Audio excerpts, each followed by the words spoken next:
At the edge of a bright green valley, where volcanoes bubbled softly and giant trees swayed in warm winds, stood Dino School, a colorful place where baby dinosaurs came every morning to learn how to roar, stomp, count dino eggs, make friends, and of course practice kindness, because even big dinosaurs needed gentle hearts. And on the very first day of the new term, the classrooms were filled with excited little dinos of every shape and size, from tall and spotted brontos to tiny but brave triceratops, but among them was one shy little dino named Flicker, a small yellow baby with bright orange freckles who always kept his head low and his tail tucked because he carried a secret no one knew. Whenever he got nervous, excited, or even slightly surprised, he didn't sneeze air. He sneezed tiny sparks of fire, and sometimes full bursts of flame, and Flicker worried every moment that he might accidentally burn someone's tail or turn the teacher's chalkboard into grilled charcoal.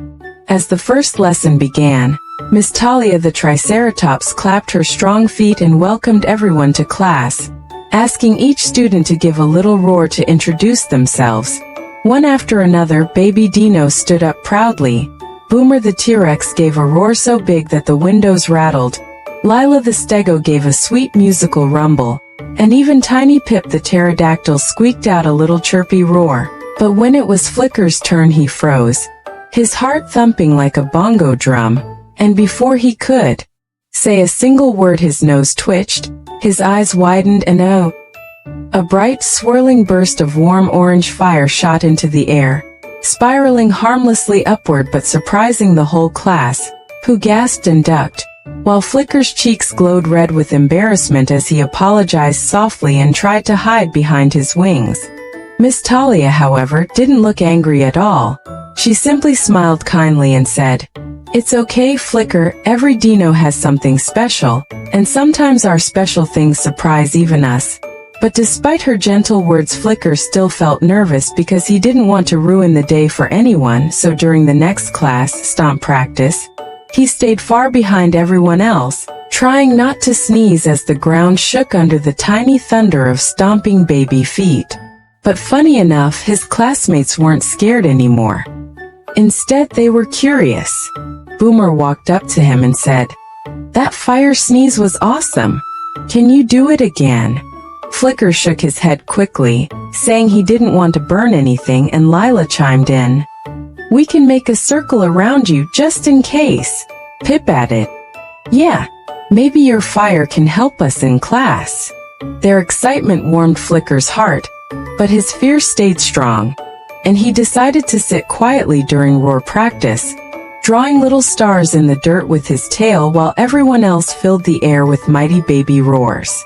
When lunchtime came, all the dinos gathered around the big stone tables under the giant fern umbrellas, and Flicker sat alone with his little leaf-wrapped salad, afraid that a sneeze might accidentally toast someone's meal. But just then a cool breeze blew and carried a bunch of fuzzy pollen puffs straight toward him, landing right on his snout, and before he could stop it, a huge fire sneeze blasted into the sky, shooting so high and bright that even the trees glowed for a moment like lanterns. Suddenly a loud crack sounded from the forest, and the baby dino playground's wooden bridge, old and dry, began to crumble from a spark that had flown too far. The dinos panicked, calling for help, and without thinking, Flicker leaped up, his heart pounding because he realized that one baby dino, Tutu the tiny ankylosaurus, was still stuck on the other side of the bridge, unable to cross. Miss Talia shouted for the students to stay back, but Flicker didn't hesitate. He dashed forward, sneezed again, this time aiming his flame carefully at a nearby tall tree, heating the sap until it melted into a sticky, shiny glue that dripped down like warm honey, and he used a big fallen leaf to scoop up the melted sap and slap it across the broken planks, sealing them together with strong natural resin. The bridge cooled, hardened, and became stronger than ever, and Tutu crossed safely, running into Flicker's arms with relief. The whole class cheered, not scared but amazed as Boomer shouted, "Flicker saved the day."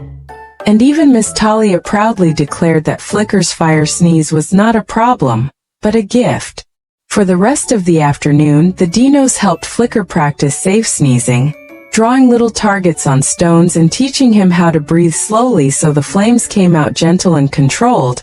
And for the first time, Flicker felt confident, laughing as his classmates cheered for each controlled spark he made.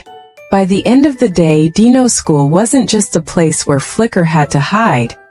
Now it felt like home, a place where differences were celebrated, friends supported each other, and even mistakes could turn into miracles.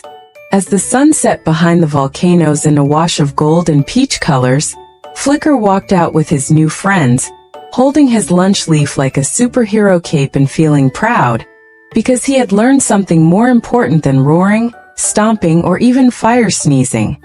Being different didn't make him strange, it made him special, and Dino School was exactly where he belonged.